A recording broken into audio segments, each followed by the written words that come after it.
Doctor Gauhar Ejaz हमें join कर रहे हैं, साबिक वफाकी वज़ीर भी और मारूफ बिजनेसमैन भी। गौहर इजाज़ साहब अस्सलाम वालेकुम। जी अस्सलाम वालेकुम जी। गौहर साहब अस्सलाम वालेकुम, आपको आवाज़ आ रही है सर? जी बिल्कुल आ रही है। अस्सलाम वालेकुम नदीम। अस्सलाम वालेकुम सर। ये जो अस्सलाम ट्रम्प के वालेकुम नदीम। टैरिफ वॉर्स हैं, इसने पूरी दुनिया का स्टॉक मार्केट्स का तो पट्टा बिठाया ही है, लेकिन एक नया चैलेंज भी सामने है कि टैरिफ वॉर्स में पाकिस्तान जैसे मुल्कों को क्या करना चाहिए। हमारा अमेरिका के साथ 3 अरब डॉलर का ट्रेड सरप्लस है। एक तरफ वो चैलेंज है, रिमिटेंसेस भी आती हैं, पाकिस्तानीज भी वहाँ पे हैं, स्टूडेंट्स भी वहाँ पर हैं। तो हमारी स्ट्रैटेजी, हिकमत अमली क्या होनी चाहिए? नदीम, मैं ये समझता हूँ कि पाकिस्तान के लिए तो बहुत बड़ी अपॉर्चुनिटी है इस वक्त, क्योंकि हमारे पे जो टैरिफ आया है वो 29% का है, और जो प्रोडक्ट्स हम बनाते हैं उन प्रोडक्ट्स में हमारा सबसे बड़ा कंपेटिटर जो रीजन में है वो बांग्लादेश है या वियतनाम है या कंबोडिया है। ये 3 ममालिक हैं जो हमारी जो वेजेस हैं, क्योंकि हमारा एडवांटेजेस तो सिर्फ वेज का ही मौजूद है, तो उसमें क्योंकि चाइना भी जो है वो हम अगर $150 के ऊपर वेज पे खड़े हैं तो ये 600 से $1000 के ऊपर चाइना के अंदर मिनिमम वेज हो गई है। तो वो प्रोडक्ट्स जो हम बनाते हैं वो चाइना भी नहीं बनाता। तो आज के दिन मैं ये समझता हूँ कि पाकिस्तान को इस अपॉर्चुनिटी को कैश करने की ज़रूरत है। आप जब ट्रेड डेफिसिट देखते हैं तो ट्रेड डेफिसिट को आप 2 तरीके से देखते हैं। एक तरीके से देखते हैं कि जनाब हमने कितनी इंपोर्ट की, और इंपोर्ट में से आप जो है वो एक्सपोर्ट्स माइनस करते हैं, और आप जो है वो कहते हैं कि जनाब ये मेरा ट्रेड डेफिसिट है। तो मैं आपकी मुल्क की फॉर एग्ज़ाम्पल पिछले साल का इंपोर्ट का हमारा बिल $54 बिलियन था, उसमें से मैं पिछले साल की एक्सपोर्ट 30.5 निकाल देता हूँ, तो हम कहते हैं ये मेरा $33 बिलियन का ट्रेड डेफिसिट है। मैं इसको इस तरह गिनते हैं, लेकिन ये एक्चुअल ऐसे नहीं है। इसमें 3 रीजन्स ऐसे हैं जिसमें हमारा ट्रेड सरप्लस है। एक यूएस है जिसमें $3 बिलियन है, एक हमारे पास यूरोपियन यूनियन है, एक यूके है। इन तीनों का मिला के हमारा ट्रेड सरप्लस $13 बिलियन का, सरप्लस नॉट डेफिसिट। तो हम एक्चुअली डेफिसिट कर रहे हैं मुल्कों के साथ $45 बिलियन का, जो फॉर एग्ज़ाम्पल मैं मलेशिया को कोई माल नहीं बेचता, मैं इंडोनेशिया को कोई माल नहीं बेचता, मैं कीनिया को कोई माल नहीं बेचता। मैं मलेशिया इंडोनेशिया से पाम ऑयल लाता हूँ, कीनिया से चाय लाता हूँ, श्रीलंका को मैं कोई माल प्रैक्टिकली नहीं बेचता। मैं जो है जीसीसी को बहुत थोड़ा माल बेचता हूँ, मैं चाइना को बहुत थोड़ा माल बेचता हूँ। मैं जो है $15 बिलियन का अगर माल वहाँ से मंगाता हूँ तो 2 बिलियन बेचता हूँ, 13। तो ये जो नेट डेफिसिट है, एक है ग्रॉस डेफिसिट जो कि 33 है मैंने गिन के दिया, और एक है आपका जो डेफिसिट एक्चुअल डेफिसिट है ममालिक के साथ, जिन ममालिक से हम काम, वो $45 बिलियन है। इन 3 रीजन्स को निकाल दें तो आज के दिन वो $45 बिलियन को हम अमेरिका को हमें ऑफ़र करना चाहिए कि आप बताएं आप किस चीज़ में इंटरेस्टेड हैं। अगर वो चाहते हैं कि गाड़ियाँ पाकिस्तान को बेचनी है उनकी सबसे बड़ी, तो हमने जापान को, कोरिया को, चाइना को, तीनों को ये बहुत बड़ी फैसिलिटी दी है कि आप अपना CKD प्लांट लगाएं, 25% पे ड्यूटी है।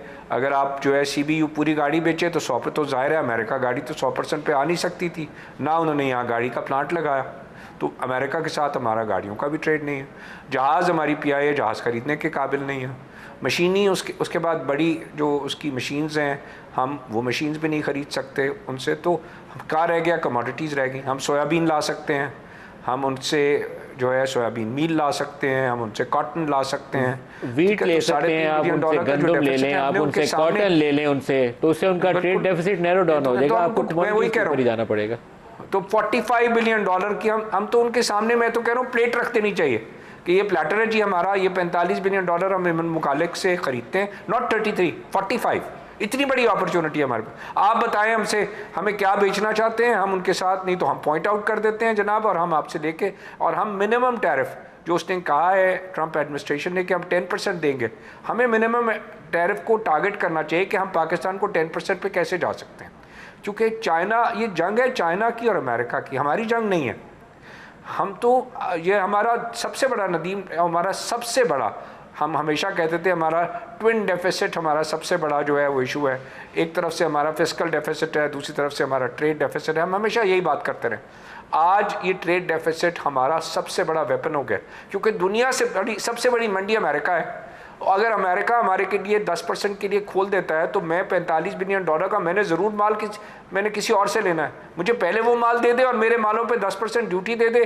पाकिस्तान जो वो माल चाहिए वो पाकिस्तान बेच सकता है। तो this is an opportunity for Pakistan, so we must encash it as an opportunity. There is another opportunity Gaur साहब, जो ऑयल प्राइसेस $60 से नीचे ब्रेंट चला गया है और WTI उससे भी नीचे चला गया, तो आपके पास एक अपॉर्चुनिटी है कि ऑयल प्राइसेस रिटेल लेवल पे कम कर दें, उधर से बिजली की कीमतें मज़ीद रिड्यूस करें, आपकी इन्फ्लेशन ज़ीरो पे चली जानी है, कमोडिटीज़ गिर गई हैं सारी, आप पॉलिसी रेट को 2-3 परसेंटेज पॉइंट गिराएं, अपनी इनपुट कॉस्ट इंडस्ट्री के नीचे ले जाके उसको वाइबल भी बना सकते हैं हम। दादी बड़ी अच्छी बात की आपने। देखिए हम डरे हुए थे आज कि जनाब कहीं हमने जो है इंटरेस्ट रेट 12 से गिरा दिया ना तो कहीं इकॉनमी में डिमांड ना क्रिएट हो जाए, और लोग जो पैसे जो बैंकों में रखती हैं 31-32 ट्रिलियन रुपए, जो पिछले साल 23 था 9 ट्रिलियन रुपए बढ़ा के रखती हैं, कहीं पैसे निकल के लोग जो है कंजम्पशन की तरफ ना चले जाएं। ठीक है, तो हम ये डरे हुए थे कि जब भी हमने सूद का रेट कम किया है ये एकदम डिमांड आ जाती है और हमारे पास क्योंकि मुल्क में कोई चीज़ प्रोड्यूस नहीं होती तो इम्पोर्ट का बिल बढ़ जाता है। तो आज के दिन बड़ी खूबसूरत अपॉर्चुनिटी है कि हुकूमत सबसे बड़ी बॉरोवर है, 50 ट्रिलियन रुपए हुकूमत जो है लेके बैठी हुई है, आज उस पर वो 12% दे रही है, पिछले साल उसके ऊपर 22 दे रही थी। तो हमने अपने बजट का 50% खर्च कर दिया सूद के ऊपर। इस साल भी अभी भी 12% का बजट बनाएंगे तो 6 ट्रिलियन खर्च कर देंगे हमारी, और वो आवाम से टैक्स लेके उन्होंने पे करना है। मेरा पॉइंट बिल्कुल वही है जो आप कह रहे हैं, हमें सूद का रेट, आज इन्फ्लेशन का रेट 8% है, अगर हम पूरे जो है 9 महीने का भी एवरेज कर लें, इस महीने का तो शायद 1% से भी कम है, हमें अपने सूद का रेट 9% पे लेके आना चाहिए। मेरा सबसे पहला पॉइंट यह। दूसरा पॉइंट यह, बिजली तेल की कीमत $60 रह गई है। अब हमने तेल की कीमत $60, इसका मतलब है LNG का भी हमारा जो कॉन्ट्रैक्ट है वो भी 13% ऑफ जो है वो तेल के ऊपर है, या दुनिया के साथ भी हम सिर्फ लिंक तेल के साथ हैं। आज सब चीज़ें दुनिया में सारी कमोडिटीज़ टूट गई हैं। आज के दिन हमारा फ्यूल जो हम कह रहे हैं कि जो कॉस्ट 10 रुपये है, मेरे हिसाब से वो कॉस्ट 3 रुपये टूट चुकी है। हमारे पास 7000 मेगावाट नदीम 7000 मेगावाट आज ऐसी है मौजूद जो कि जिसका हमारा वेरिएबल फैक्टर जो है वो आज हम अगर कंजम्पशन के लिए बढ़ा दें तो हमारे पास सिर्फ फ्यूल कॉस्ट है, वो तो बाकी पैसे हम 20 रुपये उसके जेब से दे रहे हैं। तो आज वो 20 रुपये जेब से देने के बजाय आप उसकी कंजम्पशन बढ़ाएं खाली फ्यूल पे, ताकि जो आप उससे ले सकते हैं डिमांड बढ़ा के वो आप डिमांड दें। मैं सबसे पहले कहता हूँ कि हमने एक टैरिफ लगाया था, पीक टैरिफ, आज से कुछ साल पहले जब हमारे पास बिजली नहीं होती थी 17-18 में कि लोग 7 बजे से 11 बजे तक काम लें, और वो 38 रुपये का हमने टैरिफ रखा था, उसके सामने 8 या 9 रुपये ज़्यादा है 7 से 11। आप उस टैरिफ को आज ये पीक टैरिफ का कॉन्सेप्ट ख़त्म करें। क्यों रखा हुआ पीक टैरिफ? ताकि लोग आसानी से जो है, जो लोग कर्टेलमेंट करते हैं 7 से 11 वो उसको इस्तेमाल कर सकें। अगर आप 1000 मेगावाट भी उसके अंदर एक्स्ट्रा कंज्यूम कर जाएंगे 7 से 11 बजे के दरमियान, तो आपके पास जो है वो उसका नेट इफेक्ट जीरो हो जाएगा। You have to be smart in your calculation today. Industry अगर आप ये खत्म करेंगे पीक और ऑफ पीक जो 24 घंटे चलती है, उसके ऊपर ₹1.60 का इम्पैक्ट आ जाएगा, तो आप ₹1.60 यहाँ से तोड़ सकते हैं।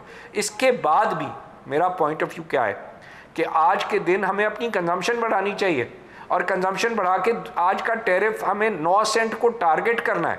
अभी भी हमने जो टैरिफ दिया है वो शायद हमारा 11 सेंट पे बन रहा है, अभी 9 सेंट पे नहीं आया, तो 2 सेंट का मतलब है 6 रुपये और तोड़ने हैं।